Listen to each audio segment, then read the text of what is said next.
Hello Weirdlings, it's your friendly neighborhood lizard lady. This is part of the Staircase series, and a standalone video, which means you can listen to this without having to listen to the rest of the series. We are going to be talking about neck injuries similar to what Kathleen Peterson sustained. Let's get into it. A 19-year-old fell down a staircase and sustained blunt trauma to the neck, which resulted in a ruptured thyroid gland. Not the cartilage, true, but still related in the same part of the neck. The injury required surgical treatment. The individual lived. In a clinical series, which is a type of medical study where researchers describe and analyze a group of patients who all have the same very specific condition, injury, or treatment, without a control group for direct comparison. Think of it as a doctor or hospital observes multiple cases with a rare injury, for example, thyroid cartilage fractures from blunt force trauma. The data is collected including patient history, symptoms, test results, treatments, and outcomes. Once the data is collected, a report is written up, like an essay. It's not an experiment, it's a detailed diary of certain conditions that can be used in further research and treatments.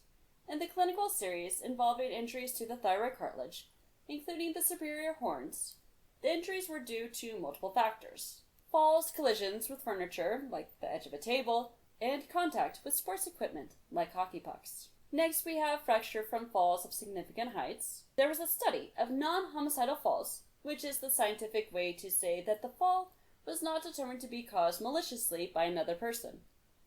The falls in question found that laryngohyoid fractures, which is just my way of punishing myself to say involving the larynx or hyoid region, occurred in roughly 9% of the cases, especially when the neck directly impacts the ground or other surfaces.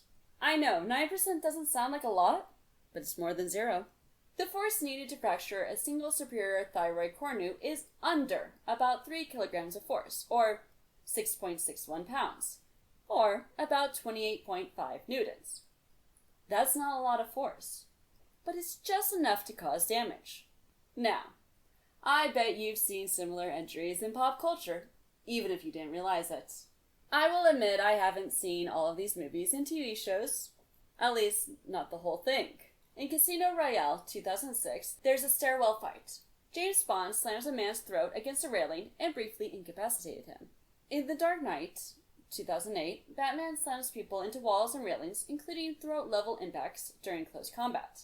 In Captain America the Winter Soldier 2014, Cap, Steve Rogers, uses his shield to strike enemies in close combat, including a few well-placed hits to the throat or neck area. In the John Wick series 2014 to present, as of August 2025, in multiple scenes, Wick shoves people into counters and railings throat first. In Taken 2 2012, Brian Mills uses a forearm strike to the neck of a henchman, knocking him out instantly. In Scary Movie 4 2006, during the boxing match parody, which was a parody of $1 Million Baby, multiple fighters take increasingly ridiculous falls first onto furniture.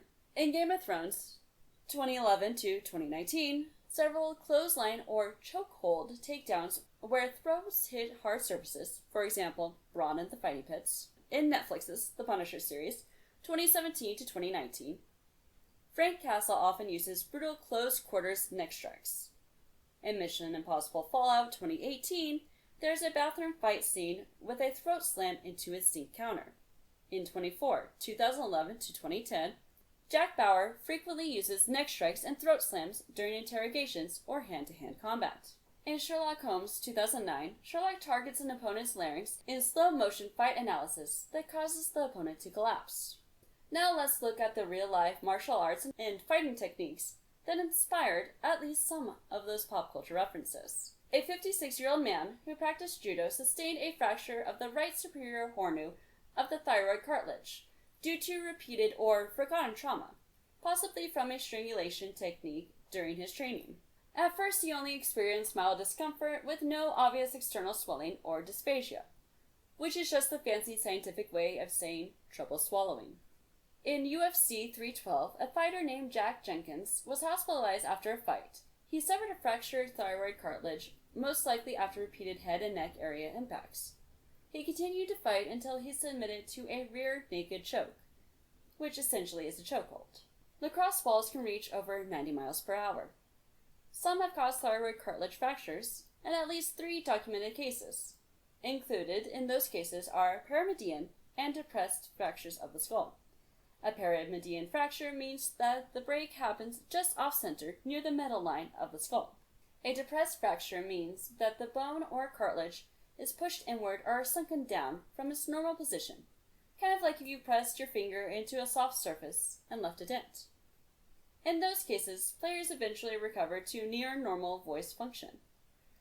There is a case of a college basketball player who sustained a fracture involving the cricoid and thyroid cartilage during practice.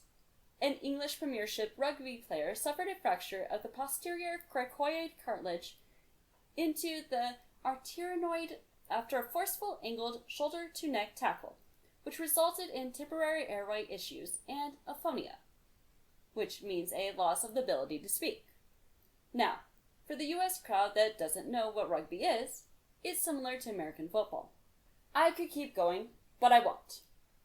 That should be enough to make the point that strangulation is not the only cause of a fracture of the superior cornu of the left thyroid cartilage. So, if you come back next time, when I talk about Michael Peterson's trial, you'll have more information than the jury themselves had, and can decide your own verdict, beyond a reasonable doubt. Sleep well, Weirdlings, and be careful out there.